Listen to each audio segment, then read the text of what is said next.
പൊതുവേദിയിൽ സഭ്യമല്ലാത്ത പദപ്രയോഗവുമായി Thrissur NDA സ്ഥാനാർത്ഥി സുരേഷ് ഗോപി 15 ലക്ഷം എല്ലാവരുടെയും അക്കൗണ്ടിൽ എത്തുമെന്ന മോദിയുടെ വാഗ്ദാനം ന്യായീകരിക്കുന്നതിനാണ് സുരേഷ് ഗോപി രോഷാകുലനായത്. സുരേഷ് ഗോപിയുടെ വാക്കുകളിലേക്ക്. 15 ലക്ഷം ഇപ്പം വരും. പുച്ഛമാണ് തോന്നുന്നത്. ഹിന്ദി നീ അറിയണ്ട, ഇംഗ്ലീഷ് നീ അറിയണ്ട, ഇംഗ്ലീഷ് അറിയാത്തവരാരും ഇവിടെ ഇല്ല എന്ന് നീ അവകാശപ്പെടരുത്. ഹിന്ദി അറിയാത്തവരാണ് ഇവിടെ ഉള്ളത് മുഴുവൻ ആൾക്കാരും എന്നും നീ അവകാശപ്പെടരുത്. അറിയുന്നവരോട് ചോദിച്ച് മനസ്സിലാക്കണം. എന്താണ് പ്രധാനമന്ത്രി പറഞ്ഞത്? ഇന്ത്യക്ക് പുറത്ത് അങ്ങനെയുള്ള കള്ളപ്പണ സംഭരണ കേന്ദ്രങ്ങൾ, സ്വിസ് ബാങ്ക് അടക്കമുള്ള, അതിനവിടുത്തെ നിയമാവലിയുണ്ട്. അതിനെ നമുക്ക് ചോദ്യം ചെയ്യാൻ ഇന്ത്യൻ നിയമവും കൊണ്ട് അങ്ങോട്ട് ചെല്ലാൻ സാധിക്കില്ല. അവിടെ കഴിഞ്ഞ് 19 വർഷമായിട്ട് എന്ന് പറയുമ്പോൾ ഏതൊക്കെ മഹാന്മാരാണ്. നമ്മളിവിടെ റോസാപ്പൂ വെച്ച മഹാൻ അടക്കം പെടും ആ പട്ടികയിൽ. കൊണ്ട് ചെന്ന് അവിടെ കൂമ്പാരം കൂട്ടിയിരിക്കുന്ന പണം കൊണ്ടുവന്നാൽ ഇന്ത്യൻ പൗരൻ ഓരോരുത്തരുടെയും പേരിൽ 15 ലക്ഷം രൂപ വരെ വെച്ച് പങ്കുവെച്ച് കൊണ്ടുവന്ന് വിടാനുള്ള പണമുണ്ടത് എന്ന് പറഞ്ഞതിന് മോദി ഇപ്പൊ തന്നെ ആ കറവ പശുവിന്റെ നടുവിലേക്ക് തണുത്ത വെള്ളം കോരി ഒഴിച്ച് ചൊരത്തി കറന്ന് അങ്ങ് ഒഴുക്കി അണ്ണാക്കിൽ കൊണ്ട് തള്ളിത്തരുമെന്നാണോ അതിന്റെ അർത്ഥം? ഇത് ഈ ഭാഷയിലെ സംസാരിക്കാൻ പറ്റൂ, ഇത് ഈ ഭാഷയിലെ സംസാരിക്കാൻ പറ്റും അല്ലേ? ഊള എന്ന് വിളിക്കേണ്ടവനെ ഊള എന്നേ വിളിക്കാൻ പറ്റൂ. ഇപ്പോഴും നോക്കിയിരിക്കുന്നത് 15 ലക്ഷം ഇപ്പം വരും. പുച്ഛമാണ് തോന്നുന്നത്. ഹിന്ദി നീ അറിയണ്ട, ഇംഗ്ലീഷ് നീ അറിയണ്ട, ഇംഗ്ലീഷ് അറിയാത്തവരാരും ഇവിടെ ഇല്ല എന്ന് നീ അവകാശപ്പെടരുത്. ഹിന്ദി അറിയാത്തവരാണ് ഇവിടെ ഉള്ളത് മുഴുവൻ ആൾക്കാരും എന്നും നീ അവകാശപ്പെടരുത്. അറിയുന്നവരോട് ചോദിച്ച് മനസ്സിലാക്കണം. എന്താണ് പ്രധാനമന്ത്രി പറഞ്ഞത്? ഇന്ത്യക്ക് പുറത്ത് അങ്ങനെയുള്ള കള്ളപ്പണ സംഭരണ കേന്ദ്രങ്ങൾ, സ്വിസ് ബാങ്ക് അടക്കമുള്ള, അതിനവിടുത്തെ നിയമാവലിയുണ്ട്. അതിനെ നമുക്ക് ചോദ്യം ചെയ്യാൻ ഇന്ത്യൻ നിയമവും കൊണ്ട് അങ്ങോട്ട് ചെല്ലാൻ സാധിക്കില്ല. അവിടെ കഴിഞ്ഞ് 19 വർഷമായിട്ട് എന്ന് പറയുമ്പോൾ ഏതൊക്കെ മഹാന്മാരാണ്. നമ്മളിവിടെ റോസാപ്പൂ വെച്ച മഹാൻ അടക്കം പെടും ആ പട്ടികയിൽ. കൊണ്ട് ചെന്ന് അവിടെ കൂമ്പാരം കൂട്ടിയിരിക്കുന്ന പണം കൊണ്ടുവന്നാൽ ഇന്ത്യൻ പൗരൻ ഓരോരുത്തരുടെയും പേരിൽ 15 ലക്ഷം രൂപ വരെ വെച്ച് പങ്കുവെച്ച് കൊണ്ടുവന്ന് വിടാനുള്ള പണമുണ്ടത് എന്ന് പറഞ്ഞതിന് മോദി ഇപ്പൊ തന്നെ ആ കറവ പശുവിന്റെ നടുവിലേക്ക് തണുത്ത വെള്ളം കോരി ഒഴിച്ച് ചൊരത്തി കറന്ന് അങ്ങ് ഒഴുക്കി അണ്ണാക്കിൽ കൊണ്ട് തള്ളിത്തരുമെന്നാണോ അതിന്റെ അർത്ഥം? ഇത് ഈ ഭാഷയിലെ സംസാരിക്കാൻ പറ്റൂ, ഇത് ഈ ഭാഷയിലെ സംസാരിക്കാൻ പറ്റും അല്ലേ? സുരേഷ് ഗോപിയുടെ വാക്കുകളാണ് കേട്ടത്. കൂടുതൽ വിവരങ്ങളുമായി ഇപ്പോൾ ന്യൂസ് ഡെസ്കിൽ നിന്ന് രാജേഷ് കൂടി ചേരുകയാണ്. രാജേഷ്, ഒരുപക്ഷെ സിനിമാ നടനായ സുരേഷ് ഗോപി ഇത്തരം പ്രയോഗങ്ങളൊക്കെ നടത്തുന്നത് മലയാളികൾ കണ്ടിട്ടുള്ളതാണ്. പക്ഷേ ഇവിടെ ഗൗരവം വർദ്ധിപ്പിക്കുന്നത് തൃശൂരിലെ എൻഡിഎയുടെ സ്ഥാനാർത്ഥിയായ സുരേഷ് ഗോപിയുടെ വാക്കുകളാണ്. അതും തെരഞ്ഞെടുപ്പ് കാലത്ത് നടന്ന ഒരു പരിപാടിയിൽ പൊതുവേദിയിൽ സഭ്യമല്ലാത്ത വാക്കുകൾ സുരേഷ് ഗോപി ക്ഷോഭത്തോടെ തന്നെ പ്രയോഗിക്കുന്നു. അതിനപ്പുറം മോദിയെ ന്യായീകരിക്കുന്നതിന് വേണ്ടിയാണ് സുരേഷ് ഗോപി ഇത്തരം വാക്കുകൾ ഉപയോഗിച്ചത് എന്നതുകൂടി ഗൗരവം വർദ്ധിപ്പിക്കുന്നു. എം പി കൂടിയായ സുരേഷ് ഗോപിയുടെ വാക്കുകൾ. എന്താണ് വിവരങ്ങൾ? മലയാളിയെ തന്നെ അവഹേളിക്കുന്ന രീതിയിലുള്ള ഒരു പരാമർശമാണ് സുരേഷ് ഗോപി എം പിയുടെ ഭാഗത്തു നിന്ന് ഇപ്പോൾ ഉണ്ടായിരിക്കുന്നത് എന്നുള്ള വ്യക്തമായ സൂചനകൾ, വ്യക്തമായ വീഡിയോ ദൃശ്യങ്ങളാണ് ഇപ്പോൾ പീപ്പിൾ TV പുറത്തുവിട്ടുകൊണ്ടിരുന്നത്. ഇതിൽ ഏറ്റവും ശ്രദ്ധേയമായ കാര്യം, ഒരു നടൻ എന്നുള്ള ഉപരി ഒരു എം പി എന്നുള്ള നിലയ്ക്ക് അദ്ദേഹത്തിന്റെ പരാമർശം ഒരിക്കലും അംഗീകരിക്കാൻ സാധിക്കുന്ന ഒന്നല്ല. ഇത് NDA സംബന്ധിച്ചിടത്തോളവും അതുപോലെ തന്നെ ഇത്തരത്തിലുള്ള പരാമർശം ഒരു എം പി എന്നുള്ള നിലയ്ക്കും തീരെ പരാജയമെന്ന് തന്നെ വിശേഷിപ്പിക്കാവുന്ന ഒരു സ്ഥിതി തന്നെയാണ്. പൊതുവേദിയിലായിരുന്നു സുരേഷ് ഗോപിയുടെ ഇത്തരത്തിലുള്ള പരാമർശം. കാരണം പൊതുവേദിയിൽ സാധാരണക്കാരായ ഒട്ടനവധി പേര് കാണും. അത്തരത്തിലൊരു രീതിയിൽ ഇരുന്നപ്പോഴായിരുന്നു ഇത്തരത്തിലൊരു പരാമർശം നടത്തിയത്. അശ്ലീല പരാമർശം തെരഞ്ഞെടുപ്പ് പരിപാടിയിൽ നടത്തി എന്നുള്ള നിലയ്ക്ക് സുരേഷ് ഗോപി തീരെ പരാജയമെന്ന് തന്നെ പറയേണ്ടിയിരിക്കുന്നു. ഇത് ഏറ്റവും ശ്രദ്ധേയമായ കാര്യം, തൃശൂർ സ്ഥാനാർത്ഥിയായി സ്ഥാനാർത്ഥിയായ സുരേഷ് ഗോപി എങ്ങനെയെങ്കിലും വോട്ട് പിടിക്കുക, ഈ എൻ ഡി എ നയം എന്നുള്ള രീതിയിൽ തന്നെ വർഗീയവൽക്കരിച്ച് വോട്ട് പിടിക്കുക, അത്തരത്തിൽ ഒരാളെ തീർത്തും പരാജയമെന്ന് കണ്ടുകൊണ്ട് അത്തരത്തിൽ വോട്ട് പിടിക്കുക എന്നുള്ള രീതിയാണ് സുരേഷ് ഗോപി എംപിയുടെ ഭാഗത്ത് നിന്ന് ഉണ്ടായത് എന്ന് തന്നെ പറയേണ്ടിയിരിക്കുന്നു. ഒരു നടൻ എന്നുള്ള ഒരു ഉപരി ഇത്തരത്തിലൊരു പരാമർശം സുരേഷ് ഗോപി എംപിയുടെ ഭാഗത്ത് നിന്ന് ഉണ്ടാകാത്ത ഒന്ന് തന്നെയാണ് ഏറ്റവും ശ്രദ്ധേയമായ കാര്യം. ഇത്തരത്തിൽ സുരേഷ് ഗോപിയുടെ പരാമർശത്തോടു കൂടി ഒരു നടൻ എന്നുള്ള നിലയ്ക്ക് അദ്ദേഹത്തിന്റെ തീര ഒരു പരാജയം എന്ന് തന്നെ പറയേണ്ടിയിരിക്കുന്നു. രാജേഷ്, ഏറ്റവും ശ്രദ്ധേയമായ ഒരു കാര്യം, ജാളിതം മറയ്ക്കാൻ വേണ്ടി സുരേഷ് ഗോപി യാതൊരു പ്രകോപനവും ഇല്ലാതെ സഭ്യമല്ലാത്ത വാക്കുകൾ ഉപയോഗിച്ചു എന്നാണ്. അതായത് രാഷ്ട്രീയം പറയേണ്ട ഒരു വേദിയിലാണ് സുരേഷ് ഗോപി ഇത്തരം കാര്യങ്ങൾ പറഞ്ഞത്. മോദി 15 ലക്ഷം രൂപ ഇന്ത്യയിലെ ജനങ്ങളുടെ അക്കൗണ്ടിൽ എത്തിക്കുമെന്ന് പറഞ്ഞ പഴയ വാഗ്ദാനത്തെ, അതിനെ ന്യായീകരിക്കാൻ സുരേഷ് ഗോപി ഇപ്പോൾ കണ്ടെത്തിയ ചില വാക്കുകളാണ്. അത് മലയാളി സമൂഹത്തിന് ഉൾക്കൊള്ളാനാകുന്നതില്ല. ഒരുപക്ഷെ ചില കമ്മീഷണർ സിനിമയിലെ പോലെയുള്ള പ്രയോഗങ്ങളൊക്കെ ആണെങ്കിൽ സിനിമയിൽ മലയാളികൾ ഉൾക്കൊള്ളും. പക്ഷേ ഒരു പൊതുവേദിയിൽ തെരഞ്ഞെടുപ്പ് കാലത്ത് സ്ഥാനാർത്ഥി കൂടിയായ സുരേഷ് ഗോപി അല്ലെങ്കിൽ MP കൂടിയായ സുരേഷ് ഗോപിയുടെ ഭാഗത്തു നിന്ന് ഉണ്ടാകുന്നത് മലയാളികൾക്ക് ന്യായീകരിക്കാൻ കഴിയില്ല. രാഷ്ട്രീയം പറയാനില്ലാത്ത ഒരു സർക്കാരിന്, അതിനപ്പുറം വികസനം പറയാനില്ലാത്ത സർക്കാരിന്, മോദിയെ പോലെ ജനക്ഷേമം മുന്നോട്ട് വെക്കാനില്ലാത്ത സർക്കാരിന് പഴയ വാഗ്ദാനങ്ങളൊക്കെ വാഗ്ദാന ലംഘനങ്ങളായി തുടരുന്ന ഒരു സാഹചര്യത്തിൽ അതിന്റെ ജാളിതം മറയ്ക്കാൻ വേണ്ടി തന്നെയാണോ പ്രകോപനം ഇല്ലാത്ത ഒരു സാഹചര്യത്തിൽ കൂടി സുരേഷ് ഗോപി രോഷാകുലനായി തന്നെ പ്രതികരിക്കുന്നത്? തീർച്ചയായും ജോർജറ്റ്, മോദി ഭരണം തീർത്തും ഒരു പരാജയം എന്ന് തന്നെയാണ് ഇത്തരത്തിലൊരു കണക്കുകൂട്ടലിൽ നിന്ന് വ്യക്തമാകുന്നത്. ഇത്തരത്തിൽ ഇനി വോട്ട് ബാങ്ക് നിറയ്ക്കണമെങ്കിൽ ഇത്തരത്തിലൊരു പരാമർശം നടത്തണം, ഇത്തരത്തിലുള്ള പരാമർശങ്ങൾ നടത്തണം എന്നുള്ള ഒരു രീതിയിൽ തന്നെയാണ് NDA സ്ഥാനാർത്ഥികൾ മുന്നോട്ട് പോകുന്നതെന്നുള്ള വ്യക്തമായ ദൃശ്യങ്ങളാണ് പീപ്പിൾ TV പുറത്തുവിട്ടുകൊണ്ടിരുന്നത്. ഇതിൽ ഏറ്റവും ശ്രദ്ധേയമായ കാര്യം, ഒരു MP എന്നുള്ള നിലയ്ക്കല്ല, അതിനുപരി ഒരു നടൻ എന്നുള്ള നിലയ്ക്ക് ഇത്തരത്തിലൊരു പരാമർശം സുരേഷ് ഗോപി MP നടത്തിയത് തീർത്തും പരാജയം എന്ന് തന്നെയാണ് വ്യക്തമാക്കുന്നത്. ഇത്തരത്തിലൊരു വോട്ട് ബാങ്ക് നിറയ്ക്കുക എന്നൊരു രീതി BJP സംബന്ധിച്ചിടത്തോളം, തെക്കേ ഇന്ത്യയിലെ വടക്കേ ഇന്ത്യയെ സംബന്ധിച്ചിടത്തോളം ഇത് സാധാരണ രീതിയിൽ നടക്കുന്ന ഒന്നാണ്. ഇത്തരത്തിലൊരു പരാമർശം നടന്നതിലൂടെ തീർത്തും ഒരു പരാജയ ഭീതി മുന്നിൽ കണ്ടുകൊണ്ടാണ് ഇത്തരത്തിൽ BJP ഇത്തരത്തിലൊരു പ്രസ്താവന നടത്തിയത്. അല്ലാതെ സുരേഷ് ഗോപിയെ വെച്ചുകൊണ്ട് ഇത്തരത്തിലൊരു പ്രസ്താവന നടത്തിയത് എന്ന് തന്നെ പറയേണ്ടിയിരിക്കുന്നു. ഇത്തരത്തിലുള്ള പ്രസ്താവനയിലൂടെ വോട്ട് ബാങ്ക് നിറയ്ക്കുക എന്നതാണ് BJP സംബന്ധിച്ചിടത്തോളം പ്രധാന ലക്ഷ്യമാക്കുന്നത്. അത് തന്നെയാണ്. മോദിയെ ന്യായീകരിക്കാൻ വേണ്ടിയാണ് സുരേഷ് ഗോപി ഇത്തരം സഭ്യമല്ലാത്ത വാക്കുകൾ പൊതുവേദിയിൽ പ്രയോഗിച്ചത്. സ്ഥാനാർത്ഥിയായി സുരേഷ് ഗോപിയുടെ പ്രഖ്യാപനം വന്നത് മുതൽ ഈ വീഡിയോ സോഷ്യൽ മീഡിയ ഏറ്റെടുത്ത് പ്രചരിപ്പിക്കുകയുമാണ്. മലയാളികൾക്ക് ഉൾക്കൊള്ളാനാകാത്ത വാക്പ്രയോഗങ്ങളാണ് സുരേഷ് ഗോപിയുടെ ഭാഗത്തു നിന്ന് ഉണ്ടായത്. 15 ലക്ഷം രൂപ ഇന്ത്യൻ ജനതയുടെ അക്കൗണ്ടിൽ എത്തുമെന്ന് പറഞ്ഞ മോദിയുടെ വാക്കുകളെ ന്യായീകരിക്കുന്നതിന് വേണ്ടി രോഷാകുലനായ സുരേഷ് ഗോപിയാണ് സഭ്യമല്ലാത്ത വാക്കുകൾ ഉപയോഗിച്ച് പൊതുവേദിയിൽ സംസാരിച്ചത്. ഒരിക്കൽ കൂടി ആ വാക്കുകളിലേക്ക്. കൊണ്ടുചെന്ന് അവിടെ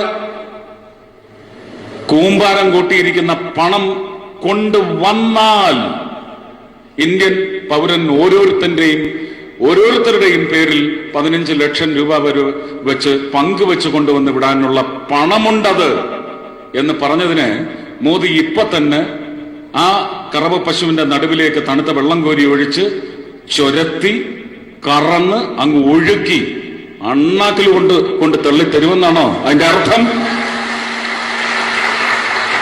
ഇത് ഈ ഭാഷയിലെ സംസാരിക്കാൻ പറ്റൂ, അല്ലേ? ഊള എന്ന് വിളിക്കേണ്ടവനെ ഊള എന്നേ വിളിക്കാൻ പറ്റൂ. പൊതുവേദിയിൽ സഭ്യമല്ലാത്ത പദപ്രയോഗം നടത്തിയ തൃശൂർ NDA സ്ഥാനാർത്ഥി സുരേഷ് ഗോപിക്കെതിരെ സോഷ്യൽ മീഡിയ ഇപ്പോൾ വലിയ പ്രതിഷേധമാണ് ഉയർത്തിയിരിക്കുന്നത്. സുരേഷ് ഗോപി പറഞ്ഞ സഭ്യമല്ലാത്ത വാക്കുകളാണ് ഇപ്പോൾ കേട്ടത്. അരുണാചലിൽ മോദി നയിക്കുന്ന റാലിക്ക് മുന്നോടിയായി പണം നൽകി വോട്ട് നേടാൻ BJP ശ്രമം. BJPക്കെതിരെ വോട്ടിന് കാശ് ആരോപണവുമായി കോൺഗ്രസ് ആണ് രംഗത്തെത്തിയിരിക്കുന്നത്. ഇന്നലെ രാത്രി അരുണാചൽ മുഖ്യമന്ത്രി പേമാ ഖണ്ഡുവിന്റെ വാഹന വ്യൂഹത്തിൽ നിന്ന് 1,80,00,000 രൂപ പിടിച്ചെടുത്തതിന് പിന്നാലെയാണ് കോൺഗ്രസ് വോട്ടിന് കാശ് ആരോപണം ഉന്നയിച്ചത്. അരുണാചൽ പ്രദേശിൽ മോദി നയിക്കുന്ന റാലിക്ക് മുന്നോടിയായി പണം നൽകി വോട്ട് നേടാൻ ബിജെപിയുടെ ശ്രമം. ബിജെപിക്കെതിരെ വോട്ടിന് കാശ് ആരോപണവുമായി കോൺഗ്രസാണ് രംഗത്തെത്തിയിരിക്കുന്നത്. ഇന്നലെ രാത്രി അരുണാചൽ മുഖ്യമന്ത്രി പേമ ഖണ്ഡുവിന്റെ വാഹനത്തിൽ നിന്നാണ് 1,80,00,000 രൂപ പിടിച്ചെടുത്തത്. ഇതിന് പിന്നാലെയാണ് കോൺഗ്രസ് വോട്ടിന് കാശ് എന്ന ആരോപണവുമായി രംഗത്തെത്തിയത്. മുഖ്യമന്ത്രി പേമ ഖണ്ഡു, ഉപമുഖ്യമന്ത്രി ചോണാമേൻ, ബിജെപി സംസ്ഥാന അധ്യക്ഷൻ തപീർ ഗാവു എന്നിവരടങ്ങുന്ന വാഹന വ്യൂഹത്തിൽ നിന്നാണ് പണം പിടിച്ചെടുത്തത്. 500 രൂപയുടെ നോട്ടുകെട്ടുകളായിരുന്നു വാഹനത്തിലുണ്ടായിരുന്നത്. അരുണാചലിലെ പസിഗഡിൽ ഇന്ന് രാവിലെ മോദി തെരഞ്ഞെടുപ്പ് റാലിയെ അഭിസംബോധന ചെയ്യാനിരിക്കെയാണ് ഇന്നലെ രാത്രി പണം പിടിച്ചെടുത്തത്. യൂത്ത് കോൺഗ്രസ് നൽകിയ പരാതിയെ തുടർന്നായിരുന്നു റെയ്ഡ്. 5 വാഹനങ്ങളിലാണ് തിരച്ചിൽ നടത്തിയത്. മോദിയുടെ റാലിയിൽ വിതരണം ചെയ്യാനായി എത്തിച്ചതാണ് പണമെന്നാണ് കോൺഗ്രസ് വക്താവ് രൺദീപ് സുർജേവാല ആരോപിച്ചു. ബിജെപി സംസ്ഥാന അധ്യക്ഷൻ തബീർ ഗാവു മുമ്പും പണവുമായി പിടിക്കപ്പെട്ടതാണെന്നും സുർജേവാല പറഞ്ഞു. മണിപ്പൂർ തിരഞ്ഞെടുപ്പ് വേളയിൽ ആദായ നികുതി വകുപ്പ് ഉദ്യോഗസ്ഥർ ഇദ്ദേഹത്തെ ഗുവാഹട്ടി വിമാനത്താവളത്തിൽ തടഞ്ഞ് പരിശോധിച്ചപ്പോഴായിരുന്നു പണം കണ്ടെത്തിയത്. ചൌക്കീദാർ കള്ളനാണെന്ന് തെളിയിക്കുന്ന മറ്റൊരു ഉദാഹരണം കൂടിയാണ് ഇതെന്നും സുർജേവാല പറഞ്ഞു. വെസ്റ്റ് അരുണാചൽ മണ്ഡലത്തിലെ ബിജെപി സ്ഥാനാർത്ഥിയായ തബീർ ഗാവുവിന്റെ സ്ഥാനാർത്ഥിത്വം തള്ളണമെന്നും മുഖ്യമന്ത്രി രാജിവെക്കണമെന്നും കോൺഗ്രസ് ആവശ്യപ്പെട്ടു. News bureau, Delhi. ദേശീയ ശ്രദ്ധ ആകർഷിച്ച് മത്സരം നടക്കുന്ന വയനാട്ടിൽ പത്രിക സമർപ്പിക്കാൻ രാഹുൽ ഗാന്ധി നാളെ എത്തും. പ്രിയങ്ക ഗാന്ധിയും മറ്റ് നേതാക്കളും അദ്ദേഹത്തോടൊപ്പം ഉണ്ടാകും. LDF സ്ഥാനാർത്ഥി PP സുനീർ നിലമ്പൂരിലാണ് ഇന്നത്തെ പ്രചരണം നടത്തുന്നത്. NDA സ്ഥാനാർത്ഥിയായെത്തിയ തുഷാർ വെള്ളാപ്പള്ളി ഇന്ന് രാവിലെ പത്രിക സമർപ്പിച്ചു. D രാജയും രമേശ് ചെന്നിത്തലയും ശ്രീധരൻപിള്ളയും പ്രചരണ പരിപാടികളുടെ ഭാഗമായി ജില്ലയിലെത്തി. അതീവ സുരക്ഷയിലാണ് വയനാട്. രാഹുൽ ഗാന്ധിയും കേന്ദ്ര നേതൃത്വവും നാളെ പത്രികാ സമർപ്പണത്തിനായി എത്തുന്നത് കനത്ത സുരക്ഷാ വലയത്തിലാണ്. രാഹുലിന്റെ റോഡ് ഷോ 2 കിലോമീറ്റർ ദൂരം കൽപ്പറ്റയിൽ സഞ്ചരിക്കും. AK ആന്റണി, മുകുൾ വാസ്നിക് തുടങ്ങിയവരും പ്രചരണ പരിപാടിയിൽ പങ്കെടുക്കുന്നുണ്ട്. സുരക്ഷാ ചുമതലയുള്ള SPG സംഘം കൽപ്പറ്റയിൽ ബാരിക്കേഡുകൾ സ്ഥാപിച്ചു. 10 മണിയോടെ കൽപ്പറ്റ SKMJ സ്കൂളിൽ ഹെലികോപ്റ്റർ മാർഗമെത്തുന്ന രാഹുൽ മണിക്കൂറുകൾ മാത്രമേ ജില്ലയിലുണ്ടാവൂ. LDF സ്ഥാനാർത്ഥി PP സുനീർ നിലമ്പൂരിലാണ് ഇന്ന് പ്രചരണം നടത്തുന്നത്. 4ാം ഘട്ട പ്രചരണം തുടങ്ങിയതിന്റെ ആത്മവിശ്വാസത്തിലാണ് LDF. CPI ദേശീയ ജനറൽ സെക്രട്ടറി D രാജ പ്രചരണ പരിപാടികൾ വിലയിരുത്താൻ ഇന്ന് ജില്ലയിലെത്തി. മോദി സർക്കാരിനെയും കോൺഗ്രസിനെയും വിമർശിച്ച അദ്ദേഹം മോദി രാജ്യത്ത് ഭയം വിതച്ച് രാഷ്ട്രീയ മുതലെടുപ്പ് നടത്തുകയാണെന്ന് പറഞ്ഞു. BJP RSS combined is trying to create fear psychosis and trying to intimidate the voters and people. This is what we should take note. And whether Congress takes note or not, it is for Congress leadership. NDA സ്ഥാനാർത്ഥി തുഷാർ വെള്ളാപ്പള്ളി ഇന്ന് രാവിലെ നാമനിർദ്ദേശ പത്രിക സമർപ്പിച്ചു. BJP സംസ്ഥാന അധ്യക്ഷൻ ശ്രീധരൻപിള്ളയ്ക്കും BDJS നേതാക്കൾക്കുമൊപ്പമാണ് അദ്ദേഹം പത്രിക സമർപ്പിക്കാനെത്തിയത്. രാഹുൽ ഗാന്ധി അമേഠിയിലെ തോൽവി ഭയന്നാണ് വയനാട്ടിലേക്ക് ഒളിച്ചോടിയതെന്ന് അദ്ദേഹം പറഞ്ഞു. ഇവിടെ മുസ്ലിം ഭൂരിപക്ഷമുള്ള ഒരു സ്ഥലത്ത് മുസ്ലിങ്ങളുടെ വോട്ട് കൺസോളിഡേറ്റ് ചെയ്യാം എന്നുള്ള ധാരണയിലാണ് അദ്ദേഹം വന്ന് നിൽക്കുന്ന കാര്യം സത്യാവസ്ഥയാണ്. പക്ഷേ അത് കേരളത്തിൽ വർക്കൗട്ട് ചെയ്യില്ല. വരും ദിവസങ്ങളിൽ ഇടത് വലതു മുന്നണികളുടെയും NDAയുടെയും ദേശീയ നേതാക്കളും വയനാട്ടിലെത്തുന്നുണ്ട്. തെരഞ്ഞെടുപ്പ് ആവേശം മറ്റെവിടെയും പോലല്ല ഇപ്പോൾ വയനാട്ടിൽ. ദേശീയ രാഷ്ട്രീയം നിരീക്ഷിക്കുന്ന പ്രധാന മേഖലയായി വയനാട് മാറിക്കഴിഞ്ഞു. News bureau, Wayanad. നരേന്ദ്രമോദിയുടെ പ്രചരണത്തിനായി ടെലിവിഷൻ ചാനൽ ആരംഭിക്കാൻ അനുമതി നൽകിയ വാർത്താ സംപ്രേഷണ മന്ത്രാലയത്തോട് തെരഞ്ഞെടുപ്പ് കമ്മീഷൻ വിശദീകരണം തേടി. റെയിൽവേയും എയർ ഇന്ത്യയും മാതൃകാ പെരുമാറ്റച്ചട്ടം ലംഘിച്ച് മോദിക്കായി പ്രചാരണം നടത്തിയെന്നും തെരഞ്ഞെടുപ്പ് കമ്മീഷൻ കണ്ടെത്തി. തെരഞ്ഞെടുപ്പ് തീയതി പ്രഖ്യാപിച്ചതിന് തൊട്ടു പിന്നാലെയാണ് നമോ TV എന്ന പേരിൽ നരേന്ദ്രമോദിയുടെ പ്രചരണത്തിന് മാത്രമായി ഒരു ചാനൽ ആരംഭിക്കാൻ വാർത്താ പ്രക്ഷേപണ മന്ത്രാലയം അനുമതി നൽകിയത്. ചട്ടങ്ങളും കീഴ്വഴക്കങ്ങളും ലംഘിച്ചായിരുന്നു നടപടി. പെരുമാറ്റച്ചട്ടം നിലവിലുള്ള മാർച്ച് 31-ന് നമോ TV സംപ്രേഷണം ആരംഭിച്ചു. ഇതിനെതിരെ പ്രതിപക്ഷ പാർട്ടികൾ നൽകിയ പരാതിയുടെ അടിസ്ഥാനത്തിൽ വാർത്താ പ്രക്ഷേപണ മന്ത്രാലയത്തോട് തെരഞ്ഞെടുപ്പ് കമ്മീഷൻ വിശദീകരണം തേടി. സർക്കാർ ചാനലായ ദൂരദർശനും പെരുമാറ്റച്ചട്ടം ലംഘിച്ചുവെന്ന് കമ്മീഷൻ കണ്ടെത്തി. മേംഭി ചൌക്കിദാർ എന്ന പേരിൽ മാർച്ച് 31-ലെ മോദിയുടെ തെരഞ്ഞെടുപ്പ് റാലി പൂർണ്ണമായും ദൂരദർശൻ സംപ്രേഷണം ചെയ്തു. രാഷ്ട്രീയ പാർട്ടികളുടെ പ്രചാരണത്തിനായി ദൂരദർശനിൽ സമയക്രമം പോലും ഉള്ളപ്പോഴാണ് ഇത് ലംഘിച്ച് മോദിക്ക് മാത്രമായി സമയം അനുവദിച്ചത്. വിമാന ടിക്കറ്റിൽ മോദിയുടെ ചിത്രം പതിപ്പിച്ച് പ്രചാരണം നടത്തിയതിനെതിരെ മാർച്ച് 26-ന് തെരഞ്ഞെടുപ്പ് കമ്മീഷൻ നൽകിയ ഷോക്കസ് നോട്ടീസിന് ഇതുവരെ എയർ ഇന്ത്യ മറുപടി നൽകിയില്ല. 3 ദിവസത്തിനകം മറുപടി നൽകേണ്ട നോട്ടീസിനോട് എയർ ഇന്ത്യ പ്രതികരിക്കാത്തതിൽ കമ്മീഷൻ അമർഷം രേഖപ്പെടുത്തി. റെയിൽവേ ചായക്കപ്പുകളിൽ BJPക്ക് അനുകൂലമായി ചിത്രം പതിപ്പിച്ചത് മാതൃകാ പെരുമാറ്റച്ചട്ട ലംഘനമാണെന്നും കമ്മീഷൻ കണ്ടെത്തി. News bureau, Delhi. കാസർഗോഡ് ലോക്സഭാ മണ്ഡലത്തിൽ തെരഞ്ഞെടുപ്പ് ഡ്യൂട്ടിക്ക് നിയോഗിക്കപ്പെട്ട വനിതാ പ്രിസൈഡിംഗ് ഓഫീസർമാരെ അപമാനിക്കുന്ന ആരോപണവുമായി UDF സ്ഥാനാർത്ഥി രാജ്മോഹൻ ഉണ്ണിത്താൻ. വനിതാ പ്രിസൈഡിംഗ് ഓഫീസർമാരെ നിയോഗിച്ചത് കള്ളവോട്ടിന് സൗകര്യമൊരുക്കാനാണെന്ന് ഉണ്ണിത്താൻ ആരോപിച്ചു. ഇത് ആണത്തത്തിന് നിരക്കാത്ത നടപടിയാണെന്ന് കാഞ്ഞങ്ങാട് പ്രസ് ഫോറത്തിന്റെ മുഖാമുഖം പരിപാടിയിൽ ഉണ്ണിത്താൻ ആക്ഷേപിച്ചു. ലോക്സഭാ തെരഞ്ഞെടുപ്പിൽ കാസർഗോഡ് മണ്ഡലത്തിൽ ബൂത്ത് പ്രിസൈഡിംഗ് ഓഫീസർമാരായി നിയമിക്കപ്പെട്ട വനിതാ ജീവനക്കാർക്കെതിരെ രാജ്മോഹൻ ഉണ്ണിത്താൻ ജീവനക്കാരെ അപമാനിക്കുന്ന നിലയിലുള്ള പരാമർശമാണ് കാഞ്ഞങ്ങാട് പ്രസ് ഫോറത്തിന്റെ മുഖാമുഖം പരിപാടിയിൽ UDF സ്ഥാനാർത്ഥി രാജ്മോഹൻ ഉണ്ണിത്താൻ നടത്തിയത്. വനിതാ പ്രിസൈഡിംഗ് ഓഫീസർമാരെ നിയമിച്ചത് LDFന് കള്ളവോട്ട് ചെയ്യുവാൻ സൗകര്യമൊരുക്കാനാണെന്നായിരുന്നു രാജ്മോഹന്റെ ആരോപണം. ഇത് ആണത്തമില്ലാത്ത നടപടിയാണെന്നും ഉണ്ണിത്താൻ ആരോപിച്ചു. ഇടതുപക്ഷ ജനാധിപത്യ മുന്നണിക്ക് ഒറ്റ കാര്യത്തിലേ വലിയ പ്രതീക്ഷയുള്ളൂ, കള്ളവോട്ടുകളുടെ കാര്യത്തിൽ. അത് ഫലപ്രദമായി ചെയ്യാൻ ഈ നിയോജക മണ്ഡലത്തിന്റെ ചരിത്രത്തിലാദ്യമായി എല്ലാ ബൂത്തുകളിലും പ്രിസൈഡിംഗ് ഓഫീസർമാരായി പെണ്ണുങ്ങളെ എത്തിയിരിക്കുന്നത്. അത് തന്നെ ആണത്വമില്ലാത്തതിന്റെ ഒരു തെളിവാണ്, പൗരുഷമില്ലായ്മയുടെ തെളിവാണ്. ഞാൻ വെല്ലുവിളിക്കുന്നു, എല്ലാ തവണത്തെയും പോലെ പ്രിസൈഡിംഗ് ഓഫീസർമാരെ സ്ത്രീകളെ മാറ്റി പുരുഷന്മാരാക്കാൻ ഇവർക്ക് ചങ്കൂറ്റമുണ്ടോ, തന്റെ ഇടമുണ്ടോ? ഇത്തരമൊരു അഭിപ്രായ പ്രകടനത്തിലൂടെ സ്ത്രീത്വത്തെ അപമാനിക്കുകയാണ് രാജ്മോഹൻ ഉണ്ണിത്താൻ ചെയ്തതെന്ന് ആക്ഷേപമുയരുന്നുണ്ട്. വനിതാ പ്രിസൈഡിംഗ് ഓഫീസർമാരെല്ലാം കള്ളവോട്ടിന് കൂട്ടുനിൽക്കുന്നവരാണെന്നാണ് രാജ്മോഹൻ ഉണ്ണിത്താൻ വിമർശിക്കുന്നത്. പ്രിസൈഡിംഗ് ഓഫീസർമാരാകാനുള്ള സ്ത്രീകളുടെ യോഗ്യതയും ചോദ്യം ചെയ്യുകയാണ് ഈ നിലപാടിലൂടെ ഉണ്ണിത്താൻ. Sunny Joseph, news bureau, Kasaragod. കോൺഗ്രസിന്റെ പ്രകടന പത്രികയിൽ പറയുന്ന കാര്യങ്ങൾ നടപ്പാക്കുന്നതിൽ അവ്യക്തതയുണ്ടെന്ന് സീതാറാം യെച്ചൂരി. മിനിമം ഇൻകം ഉൾപ്പെടെയുള്ള നിർദ്ദേശങ്ങൾ നടപ്പാക്കാനുള്ള സാമ്പത്തിക സ്രോതസ് എന്താണ് എന്ന് കോൺഗ്രസ് വ്യക്തമാക്കണമെന്നും യെച്ചൂരി ആവശ്യപ്പെട്ടു. എറണാകുളം പ്രസ് ക്ലബിന്റെ മുഖാമുഖം പരിപാടിയിൽ പങ്കെടുത്ത് സംസാരിക്കുകയായിരുന്നു സീതാറാം യെച്ചൂരി. വ്യക്തികളെ അധിക്ഷേപിക്കൽ പാർട്ടി നയമല്ലെന്നും CPIM ജനറൽ സെക്രട്ടറി വ്യക്തമാക്കി. വരാൻ പോകുന്നത് നിർണായക തെരഞ്ഞെടുപ്പാണ്. മതേതര സ്വഭാവത്തോടെ ഇന്ത്യയെ നിലനിർത്താനാവുമോ എന്നതാണ് ഈ തെരഞ്ഞെടുപ്പിൽ ഉയരുന്ന പ്രധാന ചോദ്യം. അതിനാൽ മോദി ഗവൺമെന്റിനെ പുറത്താക്കി മതേതര ഗവൺമെന്റിന് രൂപം നൽകലാണ് ഇടതുപക്ഷത്തിന്റെ പ്രധാന ലക്ഷ്യമെന്ന് സീതാറാം യെച്ചൂരി പറഞ്ഞു. The communal polarization and the atmosphere of hate and violence that has been created over these years is rupturing of social fabric. The economic policies are ruining the livelihood of crores of people. All this is creating a situation whereby the defense of India as we know of it post-independence, that becomes the paramount task. ജനാധിപത്യ വ്യവസ്ഥയിൽ ആർക്കും എവിടെയും മത്സരിക്കാനുള്ള അവകാശമുണ്ട്.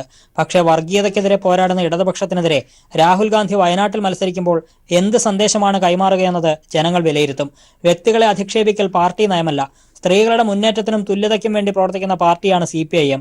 അതിൽ വിട്ടുവീഴ്ചയില്ലാത്ത സമീപനമാണ് എല്ലാ കാലത്തും പാർട്ടി തുടരാറുള്ളതെന്നും യെച്ചൂരി വ്യക്തമാക്കി. As far as the party is concerned, we don't comment ever on personalities.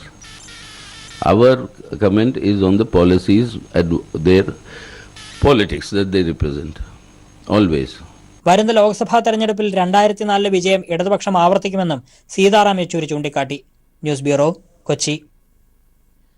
BJP വിരുദ്ധ വോട്ട് ഏകീകരണം കോൺഗ്രസ് അട്ടിമറിക്കുന്നുവെന്ന് CPIM പൊളിറ്റ് ബ്യൂറോ അംഗം S. രാമചന്ദ്രൻ പിള്ള. കോൺഗ്രസ് മതനിരപേക്ഷ മുഖംമൂടി അണിഞ്ഞിരിക്കുന്നത് ന്യൂനപക്ഷങ്ങളെ കബളിപ്പിക്കാനാണെന്നും അദ്ദേഹം പറഞ്ഞു. നാദാപുരം കല്ലാച്ചിയിൽ LDF കർഷക തൊഴിലാളി സംഗമം ഉദ്ഘാടനം ചെയ്ത് സംസാരിക്കുകയായിരുന്നു അദ്ദേഹം.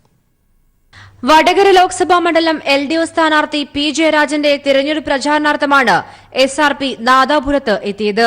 കല്ലാച്ചിയിൽ നടന്ന കർഷക തൊഴിലാളി സംഗമം ഉദ്ഘാടനം ചെയ്ത S. രാമചന്ദ്രൻ പിള്ള കോൺഗ്രസിനെതിരെയും BJPയുടെ വർഗീയ നിലപാടുകൾക്കെതിരെയും രൂക്ഷ വിമർശനമാണ് ഉന്നയിച്ചത്. BJP വിരുദ്ധ വോട്ടേകീകരണം കോൺഗ്രസ് അട്ടിമറിക്കുന്നുവെന്നും കോൺഗ്രസ് മതനിരപേക്ഷ മുഖംമൂടി അണിഞ്ഞിരിക്കുന്നത് ന്യൂനപക്ഷങ്ങളെ കബളിപ്പിക്കാനാണ് എന്നും അദ്ദേഹം പറഞ്ഞു. ഒരു മതനിരപേക്ഷ ഗവൺമെന്റിനെ അധികാരത്തിൽ കൊണ്ടുവരാനാവും. ആ ഒരു സമീപനമാണ് ഇടതുപക്ഷ ജനാധിപത്യ പ്രസ്ഥാനം സ്വീകരിച്ചു പോരുന്നത്. ഇക്കാര്യത്തോടുള്ള കോൺഗ്രസിന്റെ സമീപനം എന്താ? ഈ BJP വിരുദ്ധ മതനിരപേക്ഷ ശക്തികളുടെ ഏകോപനത്തിന് എതിരായ നിലപാടാണ് കോൺഗ്രസ് ഇന്ത്യയിലുടനീളം സ്വീകരിച്ചുകൊണ്ടിരിക്കുന്നത്. 2004 തിരഞ്ഞെടുപ്പിനേക്കാൾ വലിയ വിജയം കേരളത്തിൽ LDF കൈവരിക്കുമെന്നും അദ്ദേഹം കൂട്ടിച്ചേർത്തു. കുടുംബയോഗങ്ങളിൽ കർഷകരും സ്ത്രീകളും ഉൾപ്പെടെ നിരവധി പേരാണ് പങ്കെടുത്തത്. News bureau, Kozhikode.